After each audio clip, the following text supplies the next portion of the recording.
आप सभी का स्वागत है मेरे YouTube चैनल डिवाइन म्यूजिक में।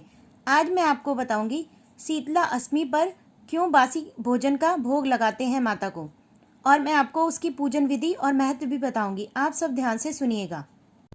बोलो शीतला माता की जय। हिंदू धर्म में शीतला सप्तमी और अष्टमी का विशेष महत्व है। हर साल ये पर्व चैत मास के कृष्ण पक्ष की सप्तमी और अष्टमी तिथि को बासोड़ा या शीतला सप्तमी का पर्व मनाया जाता है। इस साल यह पर्व 1 अप्रैल व 2 अप्रैल को मनाया जाएगा। इस पर्व का वर्णन स्कंद पुराण में भी मिलता है। इसके अनुसार देवी शीतला को दुर्गा और पार्वती का अवतार माना जाता है और उन्हें रोगों से उपचार की शक्ति प्राप्त करने वाली देवी माना जाता है। मान्यता है कि इस दिन के बाद से बासी खाना उचित नहीं होता। यह सर्दियों का मौसम खत्म होने का संकेत होता है और इसे इस मौसम का अंतिम दिन माना जाता है। इस पूजा को करने से ओली और शीतला माता प्रसन्न होती हैं और उनके आशीर्वाद से देह ज्वर, पीत ज्वर, विस्फोटक, दुर्गंध युक्त फोड़े, शीतला की फुंसियाँ, शीतला जनित दोष और नेत्रों के समस्त रोग दूर हो जाते हैं।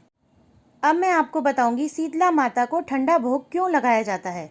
इस दिन लोग सूर्योदय से पहले उठकर ठंडे जल से स्नान करते हैं। इसके बाद शीतला माता के मंदिर में व घरों में देवी को ठंडा जल अर्पित करके उनकी विधि विधान से पूजा करते हैं, श्रीफल अर्पित करते हैं और एक दिन पहले पानी में भिगोई हुई चने की दाल चढ़ाते हैं।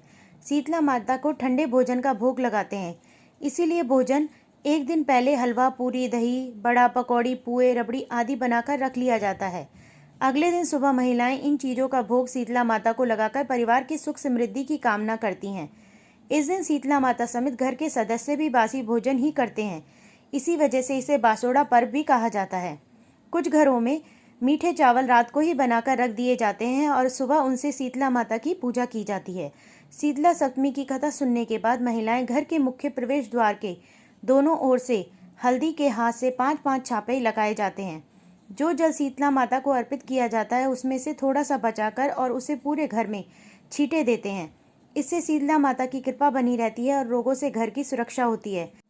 प्राचीन समय में इस दिन घर में चूल्हा नहीं जलाया जाता था और बासी भोजन का ही सेवन किया जाता था, लेकिन आधुनिक परंपरा के अनुसार अब थोड़े रीति रिवाज बदल गए हैं।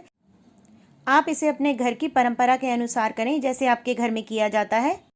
ऐसे ही अच्छी अच्छी जानकारी के लिए मेरे YouTube चैनल डिवाइन म्यूजिक को सब्सक्राइब करें, मेरी वीडियोस को लाइक करें। धन्यवाद। बोलो शीतला माता की जय।